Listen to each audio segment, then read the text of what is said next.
What's coming up on General Hospital this week? Willow's return to Port Charles isn't as comforting as she was hoping after Drew ends up making a scene. Portia wonders what she's walking in on when she finds Curtis with Jordan, and things get emotional between Lulu and Dante after more BLQ drama. Sonny is in grave danger. Alexis receives a gift. Trina and Kai enjoy a night out. Gio turns to Emma for help. Get updates on the latest posts and more from Soap Spoilers. Come straight to your inbox. Christina and Molly want answers. Anna is suspicious. Marco and Lucas get closer. Tracy reveals shocking info to Gio.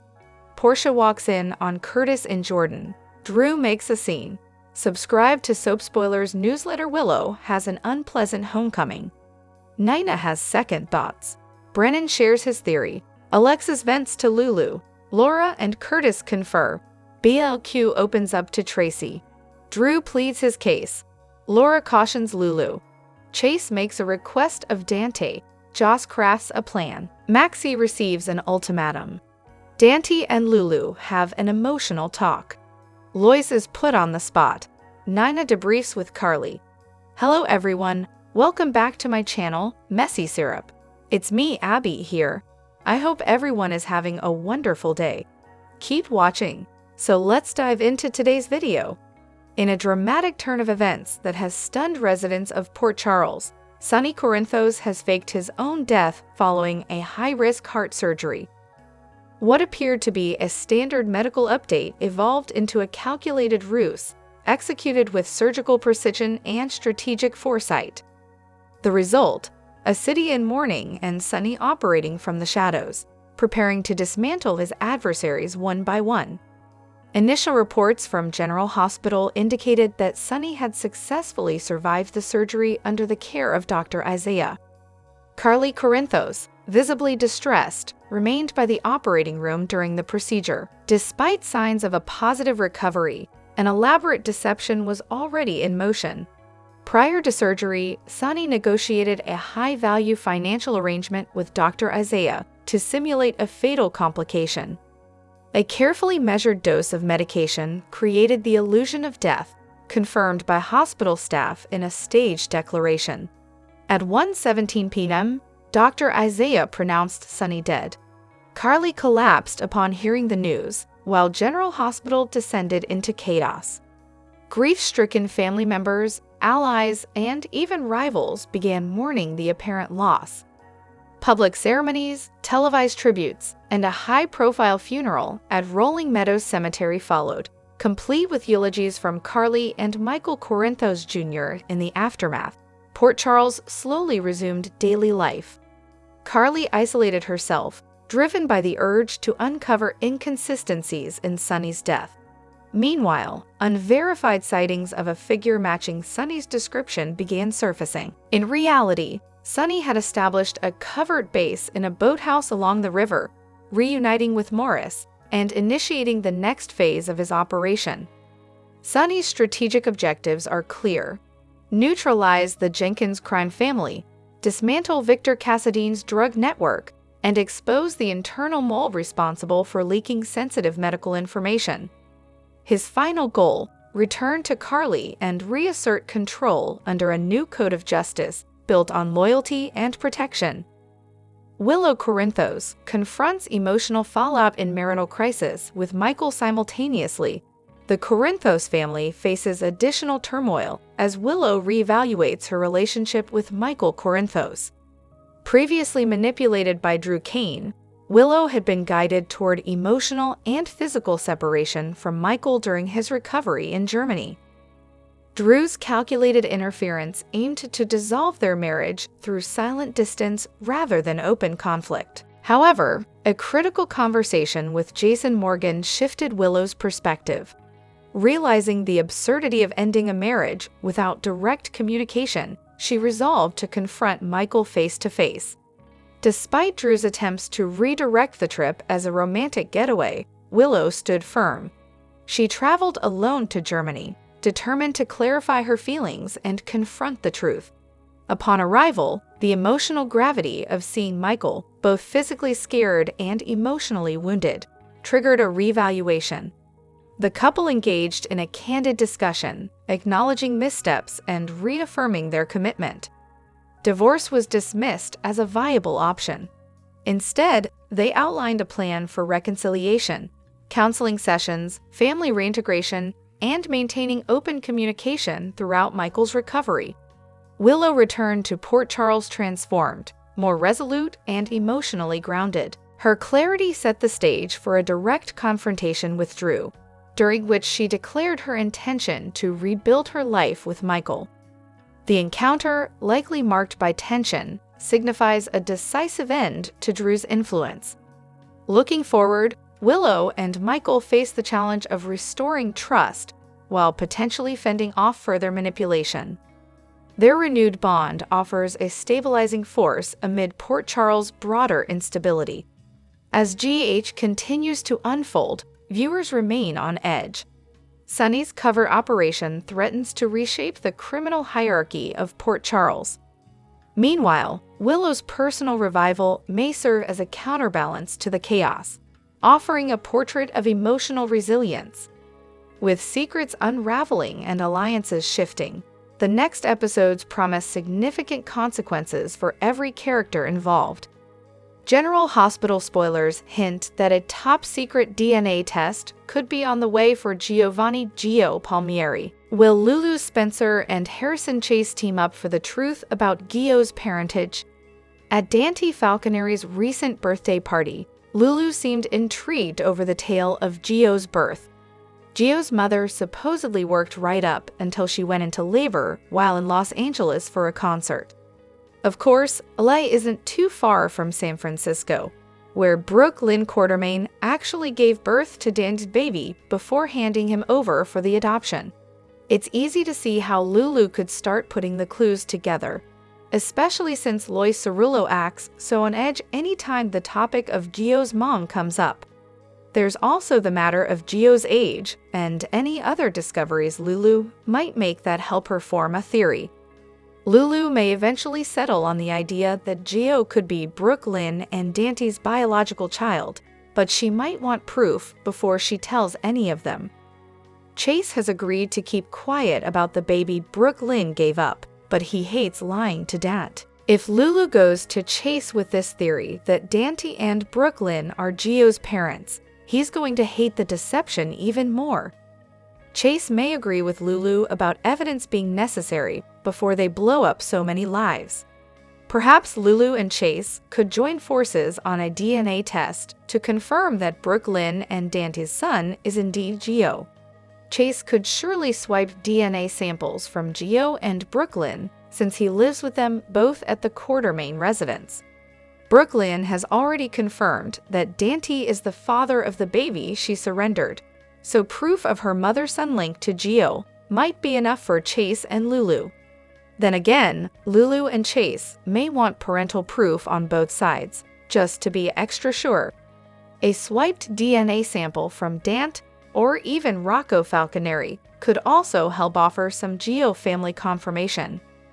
Regardless, there's the potential for a secret DNA test to become a pivotal part of this GH storyline. Chase and Lulu could have a reason to join forces if they end up on a mission to confirm Gio is truly Brooke Lynn and Dante's bio-son.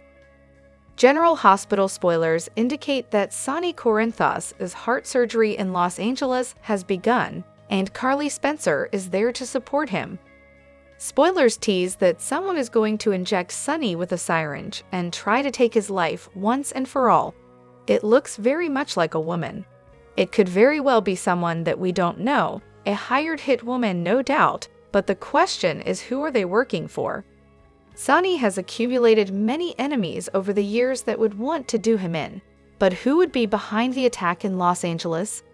There is someone that has West Coast operations that has ties to Port Charles, and would be very interested in taking over Sonny's territory, and that would be Jennifer Smith. Jennifer Smith would be a very likely suspect in the penthouse explosion, and she could have had Selinsky plant the incendiary device. Selinsky refused to give Sonny and Jason Morgan the name of his boss. However, it could very easily be Jennifer Smith. Jennifer would want to gain control of Sonny's territory in Port Charles, and would need to get him out of the way first in order to do just that. Unfortunately, this time she failed, but going after Sonny in LA would actually be quite easy for her as she is tied to that place. If Jennifer Smith is indeed going after Sonny, she must have a mole in Port Charles reporting to her. She could have a deal with Jen Sidwell in place, but it may be someone else. It could also be Selena Wu, but that is highly unlikely. This person would be reporting whatever information they can find about Sonny, and Jennifer would know when and where exactly the surgery is. She could easily send someone to give Sonny that lethal injection that will finally do him in. With Sonny out of the way either by death or in a coma, Jennifer Smith could be making plans to take over Sonny's territory. She would have to do it very carefully and very strategically. The timing would have to be perfect, and she would shock everyone by her arrival in Port Charles. Laura Collins, who has a long history with Jennifer, would know exactly why she is back, and quickly deduce that she is responsible for Sonny's downfall. What do you think? Do you think that Jennifer Smith is going after Sonny? Has she been behind the penthouse fire this whole time? Will she be the one to make sure Sonny meets his maker? Keep watching General Hospital, weekdays on ABC, to find out what's next. Nancy Lee Grahn, who plays the role of Alexis Davis on General Hospital, had to scurry back to a store to return an item she hadn't paid for. Currently visiting Japan, the ABC star found out that the Japanese don't take kindly to shoplifting, so she seemed genuinely concerned about her inadvertent crime. Read on for the details. Kate Grahn and her mom took a break from life in the USA and hightailed it to Kyoto recently. There, they immersed themselves in the tranquility of the culture. However, Nancy seemed anything but tranquil on Friday night. On Instagram, she shared a photo of herself looking worried. In her caption, the real-life Alexis Davis told her GH fans. One follower suggested that the shop owner might forgive her, but possibly she'd still needed to buy the necklace. It's not a bad idea, because it looked quite nice. Meanwhile, Lisa Locicero joked, "The role of Alexis Davis will be played today by..." More ABC fans commented on the mistake that Nancy Lee Grahn made. Here are a few of them. Yikes, good call, getting back there ASAP. Oh my goodness, you will work it out. They watch GH in Japan. I am sure you are well known. Say your apologies. Safe travel back home. You're a damn good lawyer on TU. Must have gotten distracted by some outrageous nonsensical political news, and it slipped your mind. Glad you remembered and are doing the right thing. But I agree you need Carolyn Hennessy to come keep you out of jail. Oi, maybe check with the embassy first. Stay safe. Not a lot of sympathy, as you can see from the comments. Nancy Lee Grahn found a lot of amused reactions. However, the chances of her being jailed for 21 days after confessing her error seem slim. At least the GH star noticed that she walked out the store with it before she left the country so far. It seems that the mistake that almost verged on shoplifting might be the only ripple in the waters of her fantastic vacation. Hopefully, she will soon be able to laugh about it. Have you ever inadvertently broken the laws in a foreign country? Let us know in the comments below. And remember to come back here often for all your General Hospital news and cast updates. The latest episode of General Hospital, aired on April 29, 2025, brings an intense wave of secrets, betrayals, and undercover missions that threaten to reshape Port Charles forever. In a series of tightly woven storylines, familiar faces grapple with dangerous revelations, fractured loyalties, and escalating tensions. Carly Spencer's visit to Los Angeles takes a chilling turn when she uncovers a hidden compartment in Sonny Corinthos' hotel suite containing cryptic notes and an unknown substance. The unsettling discovery hints at a potential conspiracy involving figures from Sonny's past. Determined to protect him, Carly embarks on a dangerous quest for the truth, fully aware that exposing the hidden threat may place her squarely in harm's way. Her actions signal a pivotal moment where trust and betrayal collide, with possible ripple effects across Port Charles. Back in Port Charles, tensions within the Davis family explode. Christina Corinthos Davis confronts her mother, Alexis Davis, after discovering confidential legal documents suggesting a plot that could undermine Christina's independence. Amid accusations and raw emotions, the confrontation reveals deep-seated grievances and raises doubts about Alexis's true motives. Was she acting to protect Christina from an external scandal, or seeking control over her daughter's life? This fracture leaves lasting uncertainty about forgiveness and trust within the Davis family. At the upscale Savoy venue, ambition and covert operations collide. Emma Scorpio Drake attempts to impress Professor Henry Dalton, unaware of his sinister undertones. Meanwhile, Jocelyn Jacks, operating under WSB orders, aims to infiltrate Dalton's inner circle by securing a research assistant position. Their intersecting ambitions spark a subtle standoff, hinting at deeper secrets tied to Dalton's shadowy research. As Jocelyn edges closer to her target, ethical boundaries blur, foreshadowing betrayals yet to come. Jocelyn's covert mission intensifies as her handler, Vaughn, pressures her to secure critical intelligence from Dalton. Wrestling with her conscience, Jocelyn is forced to consider how far she is willing to go to protect those she loves. Her journey highlights a battle between personal morality and the demands of espionage, setting the stage for hard choices with potentially lasting consequences. Within General Hospital, a different kind of war brews. Brad Cooper vents his frustrations to Portia Robinson over his increasingly dubious assignments. Feeling manipulated and trapped, Brad must decide whether to continue playing Portia's dangerous game or risk rebellion. The shifting dynamics suggest a deeper power struggle within the hospital, where personal ambition and ethical compromise increasingly dictate professional life.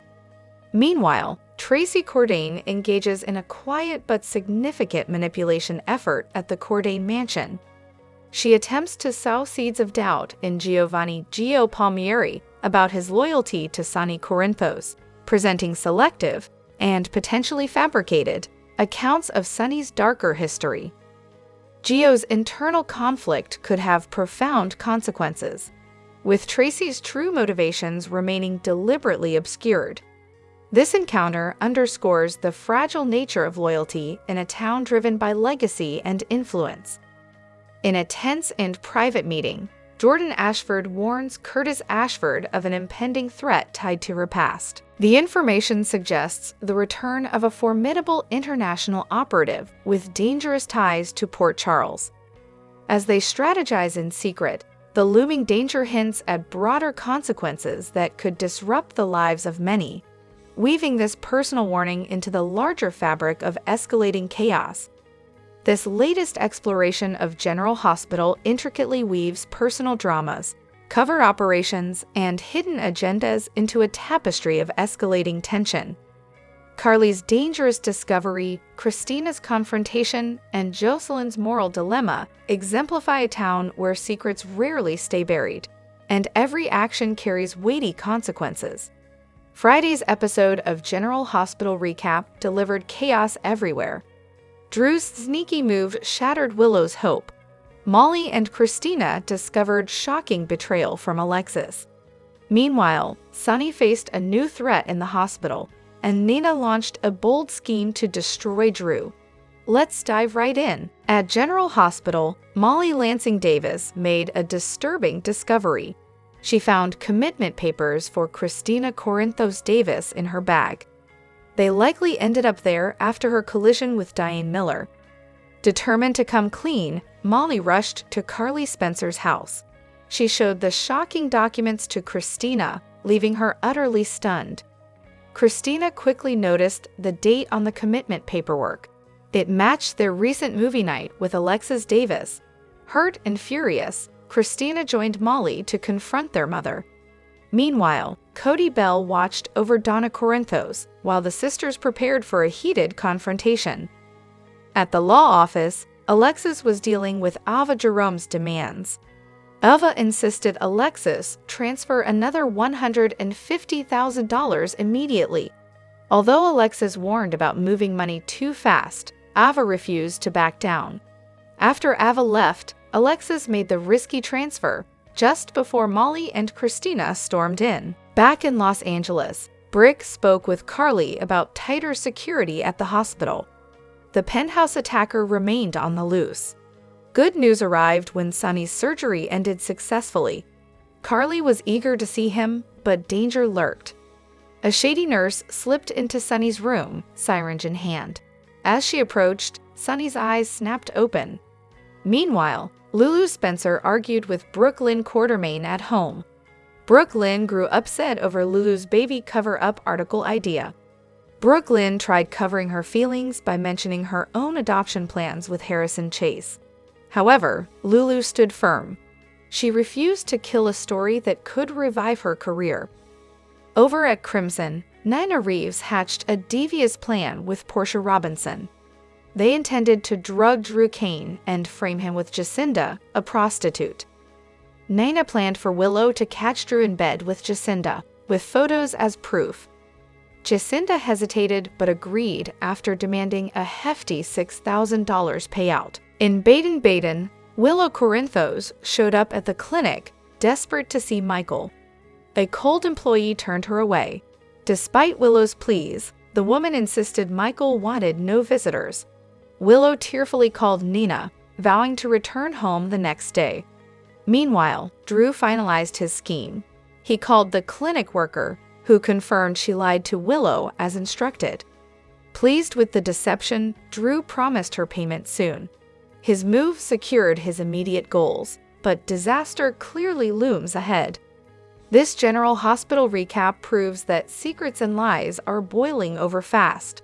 Stay tuned for even more explosive fallout only on Soap Opera Daily. General Hospital spoilers reveal that Willow Corinthos will be horrified over Drew Kane's other woman, so her bedroom discovery will bring accusations. However, things won't be quite as they seem thanks to Nina Reeves and Portia Robinson's plot. Nina has grown desperate when it comes to breaking Drew and Willow up, so it was her idea to hire Jacinda the hooker and frame Drew for cheating. Although Nina will have some last-minute reservations about her scheme, the trap will move forward anyway. With a little help from Portia Robinson and her part of the plan, Drew will get slipped a Mickey and end up under the covers with Jacinda. Although Jacinda won't actually sleep with Drew, GH spoilers say she'll be sure to snap some pics and will be there in Drew's bed when Willow comes home. Willow will already be in a bad mood since she was turned away at Michael Corinthos' clinic in Baden-Baden. Of course, Willow doesn't realize it was Drew who bribed an employee and convinced her to claim Michael didn't want to see his wife. Now Willow just wants to get home to Drew's comforting arms, but she'll find him in the arms of another woman instead. Drew's in for a rude awakening when Willow returns and sees the scandalous bedroom scene in front of her. You can bet Willow's going to fly into a rage and wonder if this is why Drew didn't put up a fight on her Germany visit. It'll probably leave Willow asking exactly how long Drew's been sleeping with someone else on the side. Drew will naturally rush to his own defense and argue this isn't what it looks like. Since Drew will probably feel groggy and confused about last night's events, he may figure out he was drugged and could perhaps point the finger at Nina. Whatever the case, Drew will beg Willow to believe he didn't betray her. Despite Willow's horrific discovery and the accusations that'll follow, Drew will plead with her to have a little faith in him. Drew may make some predictions about the bright future they could still have if Willow's willing to see things his way. Sonny Corinthos' recovery and assassination attempt following life-threatening surgery. Sonny Corinthos regained consciousness, only to face an imminent assassination attempt. Carly Spencer, having just learned of his survival, intercepted Colette Marrow, an intruder disguised as medical staff, before she could administer a fatal toxin. The failed attempt triggered an urgent reassessment of hospital security and an expanded investigation into those responsible.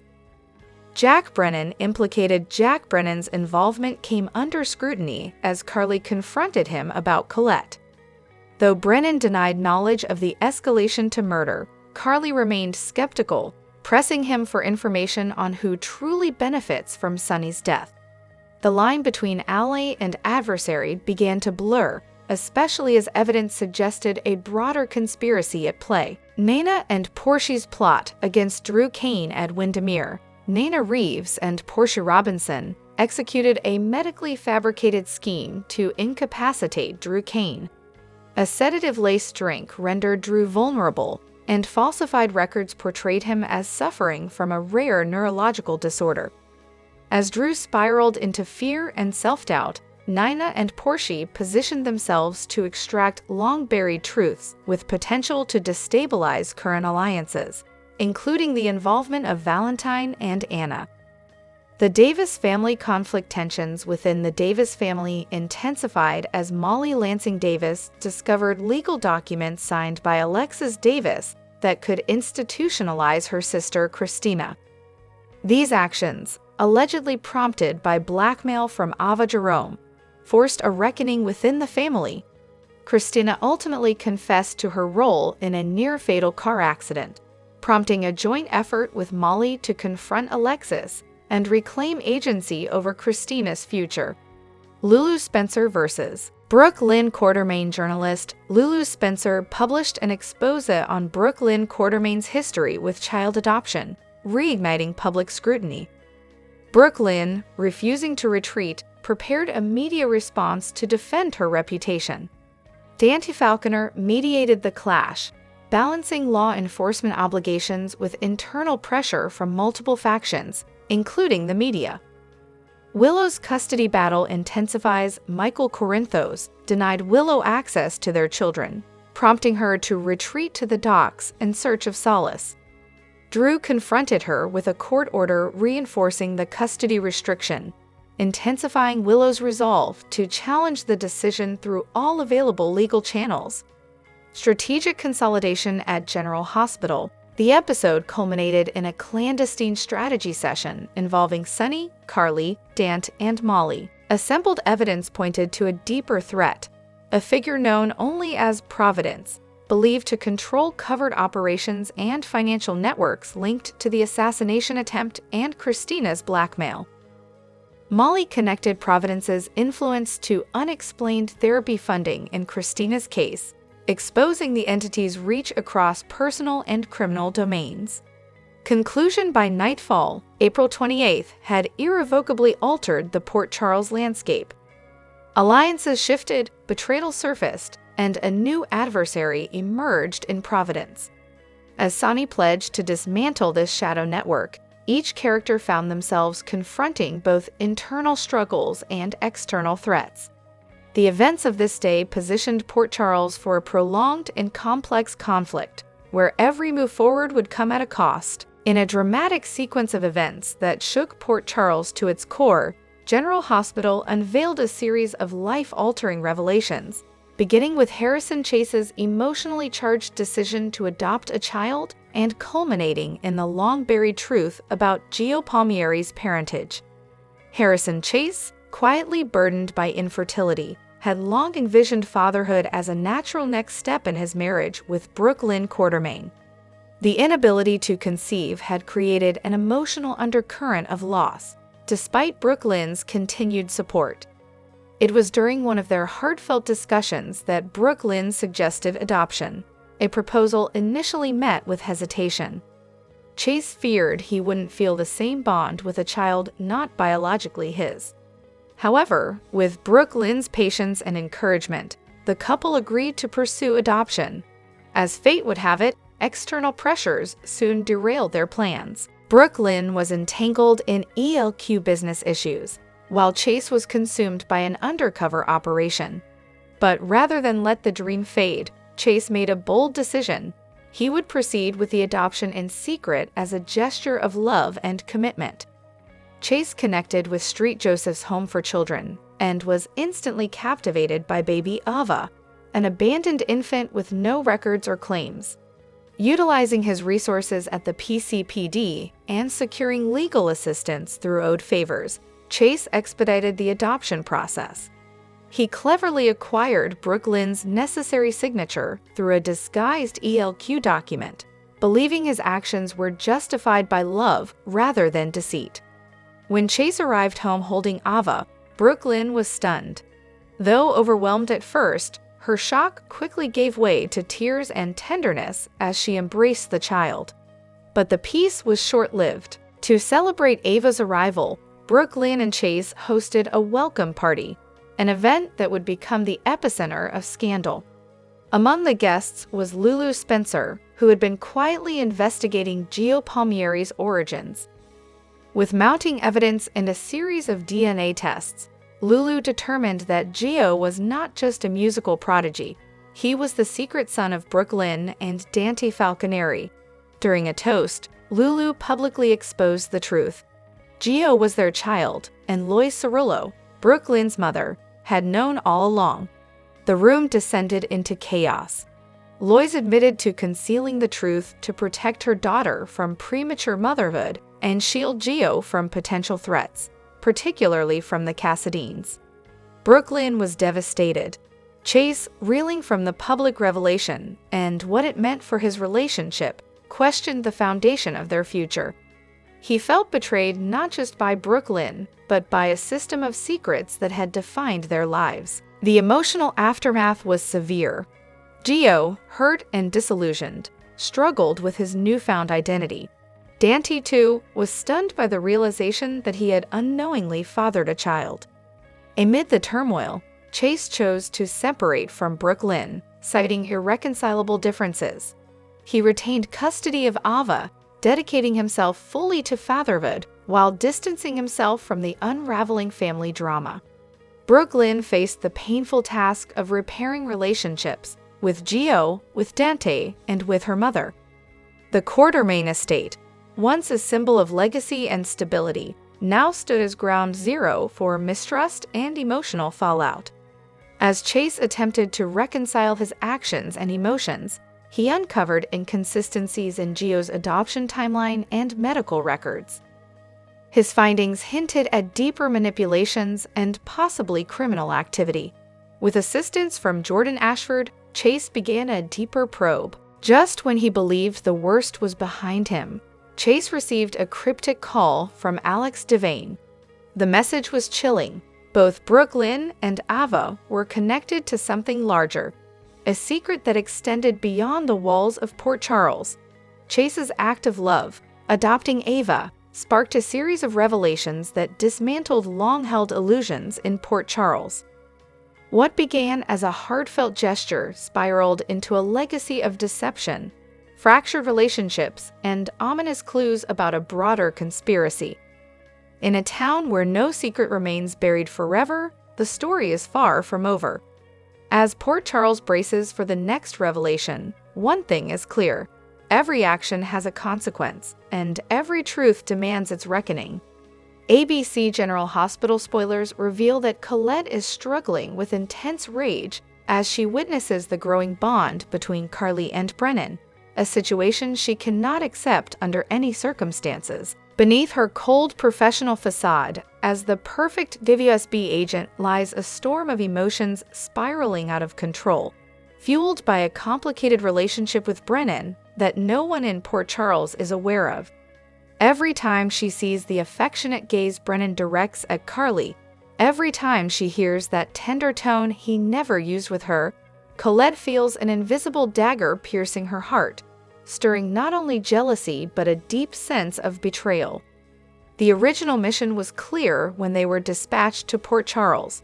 Approach Sonny Corinthos, neutralize the threat he poses to WSB operations, and retreat quietly without leaving a trace. It was a meticulously designed plan, requiring flawless coordination between Brennan, the public face, and Colette, the one working in the shadows. However, Brennan, whom Colette had considered a partner, an ally, and maybe even more after over 5 years of working together, allowed personal emotions to cloud the mission as he became entangled with Carly. His actions violated WSB's strictest rule: never let emotions interfere with the job. Worse, they put Colette at risk, forcing her to take on the most dangerous and difficult parts of the plan. In their rare secret meetings, Colette tried to remind Brennan of the real objective and what was at stake, but he only responded with vague reassurances and requests for more time. Time they didn't have, and Colette knew it. "She's just part of the plan," Brennan once said when Colette questioned him about Carly. But his eyes told a different story. With the keen instincts of a seasoned agent, Colette saw it instantly. Brennan had crossed the line, and both the mission and their relationship were in danger. New pressures from WSB superiors, through encrypted messages and covert calls, were escalating the situation in unforeseen ways. The mission must be completed at any cost was the clear message from the colonel, their direct supervisor. No option for retreat. No possibility of changing targets. Colette had no choice but to proceed with the plan to poison Sonny. But now, all risks and potential legal consequences rested squarely on her shoulders, while Brennan remained safely hidden behind his new relationship with Carly. The feelings of betrayal and exploitation drove Colette to take protective measures. She began documenting everything, creating a detailed dossier on Brennan's involvement from the start as a form of insurance. Every meeting, every order, every exchanged message was carefully saved on an encrypted USB drive she carried at all times. She was determined not to become the scapegoat if the operation was exposed. If she had to face consequences, Brennan wouldn't get away unscathed. Her growing obsession was no longer just about the mission or even Brennan. It was also about Carly, the woman who had unknowingly destroyed both the mission and Colette's relationship with him. At first, Carly was just a tool, a means to get closer to Sonny. But now Colette spent hours watching Carly from afar, studying her routines, her weaknesses, her connections. She knew Carly's daily schedule, her preferred coffee at Java, the times she usually called Jocelyn. Colette even rented a small apartment across from the Metro Court, where she could observe Carly coming and going, sometimes spending entire nights watching Carly's office window through binoculars. This obsession had long surpassed professional limits. It had become a personal need to understand the woman who had taken Brennan away from her. And in her loneliest moments, Colette began to imagine removing Carly instead of Sonny, a terrifying but increasingly tempting thought in her unraveling mind. For Colette, the mission had shifted. It was no longer just about fulfilling her duty to the WSB. It had become personal. She began to wonder if it was possible to design a plan in which both Sonny and Carly became casualties, a tragic scenario that would leave Brennan burdened with guilt for the rest of his life. These thoughts should have frightened Colette, once a rule-abiding, order-following agent, but now they gave her a strange sense of satisfaction and power. The dangers Colette faced were growing with every passing second. At the hospital, she had to constantly deflect curious glances from nurses and doctors who were beginning to question her frequent presence on shifts she wasn't assigned to. There was always the chance that Sonny might wake and recognize her during the poisoning. And worst of all, there was the possibility that Brennan might turn on her and expose her to protect Carly if he discovered her plan. The constant stress was pushing Colette to the brink of a breakdown. She was struggling to sleep, often jolted awake by nightmares of getting caught or being betrayed by Brennan. Her drinking had increased as she tried to calm the now regular panic attacks. Most agents would have pulled out at the first sign of mental deterioration, but Colette couldn't, partly due to duty, partly due to obsession, and partly because her pride wouldn't let her admit defeat. Instead of withdrawing, she crafted a new, bolder, and more dangerous plan. One that would not only complete the original mission, but also exact revenge on both Brennan and Carly. First, she began planting fake evidence to implicate Carly if Sonny's poisoning was ever discovered. A strand of Carly's hair placed near his hospital bed, a suspicious call from a hospital phone to the Metro Court, even a vial of poison identical to the one she planned to use hidden in Carly's office. At the same time, she hired a photographer to track and capture images of Brennan and Carly in compromising locations close to the time Sonny was expected to suffer post-op complications. These photos, combined with the planted evidence, would weave a compelling narrative of a plot between Brennan and Carly to eliminate Sonny, a story Colette would accidentally uncover during the subsequent internal investigation. In Colette's increasingly unstable mind, this was no longer a mission, it was a dangerous game, and she was determined not to be the only one who paid the price if it all fell apart. If she couldn't have Brennan, then Carly wouldn't either. If she faced legal consequences, so would they. And if the WSB decided she was guilty, she would ensure the entire organization was dragged into a scandal it couldn't survive. As Colette stood by Sonny's hospital bed, syringe in hand and heart pounding, she wasn't just preparing to complete her mission, she was about to launch a personal war. One that she knew would have lasting consequences for everyone involved, including herself. But for Colette, who had lost everything and had nothing left to lose, that was a price she was willing to pay to ensure Brennan would never find happiness in the arms of someone else. And as she prepared to insert the needle into Sonny's IV line, one final thought crossed her mind. Drop your thoughts in the comment section below. Do you agree or disagree? Don't forget to like, subscribe, and hit the notification bell for more updates. Your opinions matter, and I will see you in the next video. Thank you.